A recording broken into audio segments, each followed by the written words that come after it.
हरे कृष्णा। शिव भक्ति सागर में आप सभी भक्तों का स्वागत है।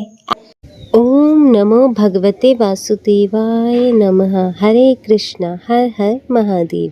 प्रिय भक्तजनों, आप और आपके समस्त परिवार को आषाढ़ मास के शुक्ल पक्ष की देवशयनी एकादशी की हार्दिक शुभकामनाएं। भगवान श्री हरि विष्णु जी की कृपा आप और आपके समस्त परिवार पर सदैव बनी रहे।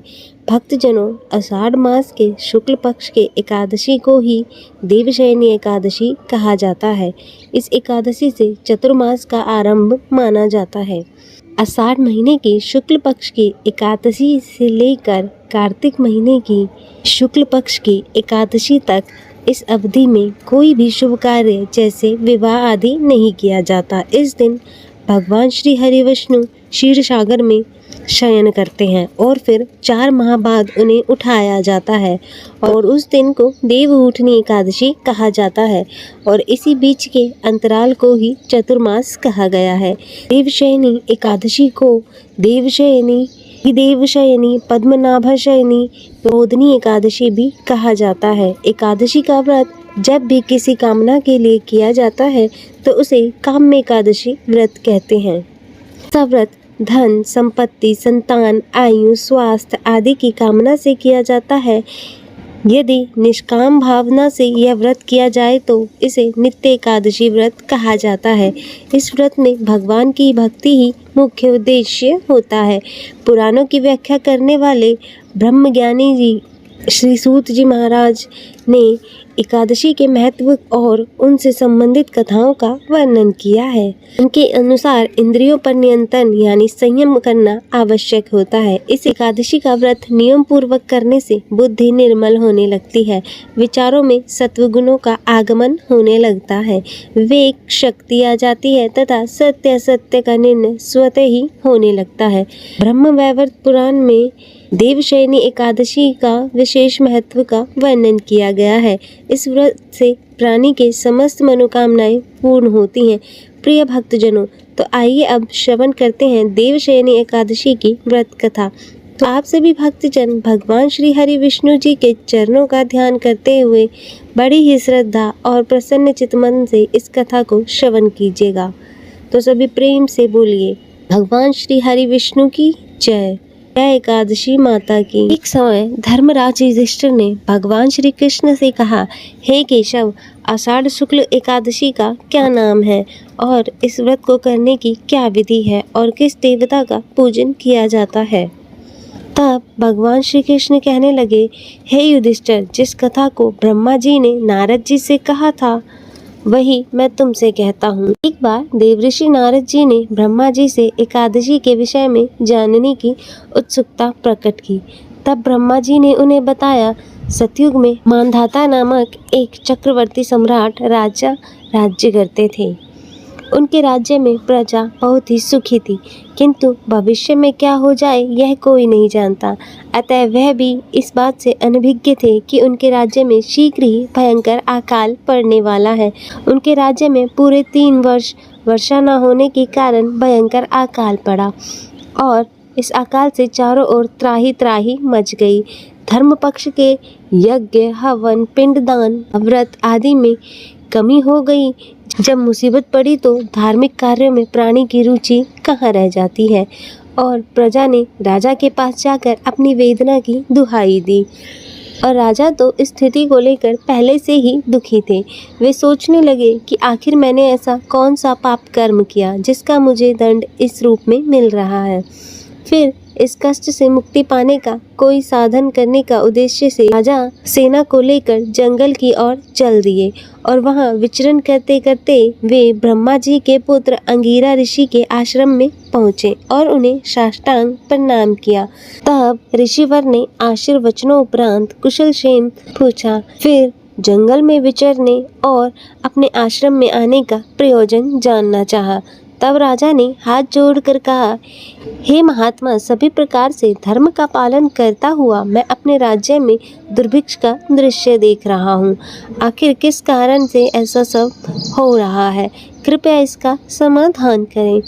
तब यह सुनकर महर्षि अंगी ने कहा, हे राजन, सब युगों में उत्तम यह सतयुग है। इसमें छोटे से पाप का भी भयंकर दंड मिलता है। इसमें धर्म अपने चारों चरणों में व्याप्त रहता है। किसी अन्य जाति को तप करने का अधिकार नहीं है, जबकि आपके राज्य में एक शूद्र तपस्या कर रहा है और यही कारण है कि आपके राज्य में वर्षा तक नहीं हो रही है। जब तक वह काल को प्राप्त नहीं होगा, वह दुर्भिक्ष शांत नहीं होगा। किंतु राजा का हृदय एक निरापराध शूद्र तपस्वी का शमन करने को तैयार नहीं हुआ। तब राजा ने कहा, हे देव, मैं उस निरापराध को मार दूं, यह बात मेरा मन स्वीकार नहीं कर रहा है। कृपया करके आप कोई और उपाय बताएं। तब महर्षि अंगिर ने बताया, आषाढ़ माह के शुक्ल पक्ष की एकादशी का व्रत करें। इस व्रत के प्रभाव से वर्षा अवश्य होगी। और तब राजा अपनी राजधानी लौट आए और चारों ओर वर्णों सहित पद्म एकादशी का विधि पूर्वक व्रत किया और व्रत के प्रभाव से उनके राज्य में मूसलाधार वर्षा हुई और पूरा राज्य धन धान्य से परिपूर्ण हो गया। और ब्रह्म वैवर्त पुराण में देवशयनी एकादशी के विशेष महात्म्य का वर्णन किया गया है। इस व्रत से प्राणी की समस्त मनोकामनाएं पूर्ण होती है। अंततः इस मास की एकादशी का व्रत सब मनुष्य को करना चाहिए। यह व्रत इस लोक को भोग और परलोक में मुक्ति देने वाला है और इस कथा को पढ़ने और सुनने से मनुष्य के समस्त पाप नष्ट हो जाते हैं। प्रिय भक्तजनों, अपने कष्टों से मुक्ति पाने के लिए दूसरों का बुरा नहीं करना चाहिए। अपनी शक्ति से और भगवान पर पूरी श्रद्धा और आस्था रखकर संतों के कथनों के अनुसार ही सत्कर्म करने से बड़े बड़े कष्टों से सहज ही मुक्ति मिल जाती है। अंत है, हे भगवान श्री हरि विष्णु जी, इस कथा को कहते सुनते होकारा भरते सभी पर अपनी कृपा सदैव बनाए रखना, सभी के जीवन से कष्टों को दूर करना और सभी के जीवन में सुख और समृद्धि बनाए रखना, सभी के मनोरथों को पूर्ण करना। तो सभी प्रेम से बोलिए, श्री लक्ष्मी नारायण भगवान की जय, एकादशी माता की जय, सर्व देवी देवताओं की जय। तो आइए भक्तजनों, शुरू करते हैं भगवान विष्णु की आरती। ओम जय जगदीश हरे, स्वामी जय जगदीश हरे, भक्त जनों के संकट, भक्त जनों के संकट क्षण में दूर करे, स्वामी जय जगदीश हरे। जो ध्यावे फल पावे, दुख बिन से मन का, सुख संपत्ति घर आवे, सुख संपत्ति घर आवे, कष्ट मिटे तन का। ओम जय जगदीश हरे।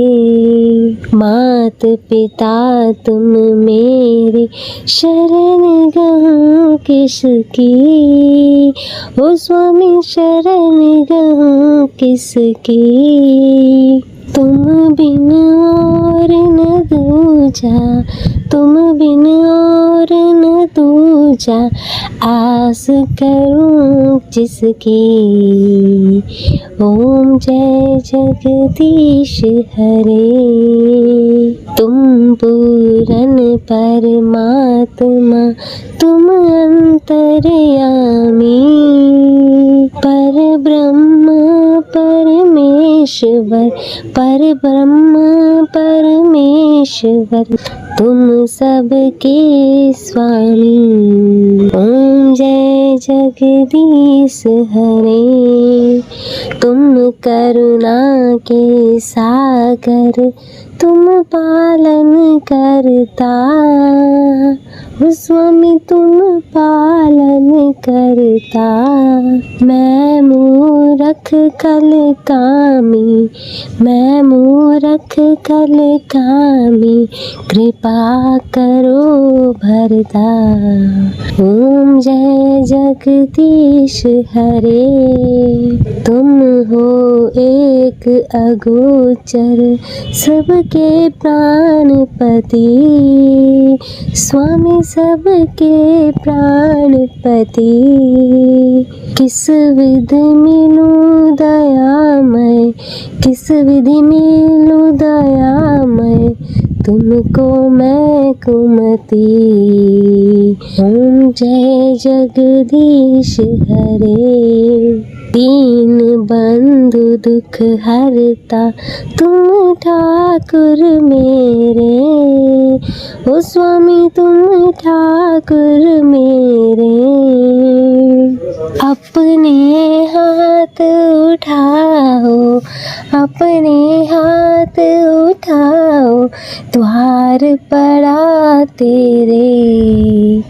ओम जय जगदीश हरे, विषय विकार मिटाओ, पाप हरो देवा, ओ स्वामी पाप हरो देवा। श्रद्धा भक्ति बढ़ाओ, श्रद्धा भक्ति बढ़ाओ, संतन की सेवा। ओम जय जगदीश हरे, मन धन और संपत्ति सब कुछ है तेरा, ओ स्वामी सब कुछ है तेरा। तेरा तुझको अर्पण, तेरा तुझको अर्पण, क्या लागे मेरा।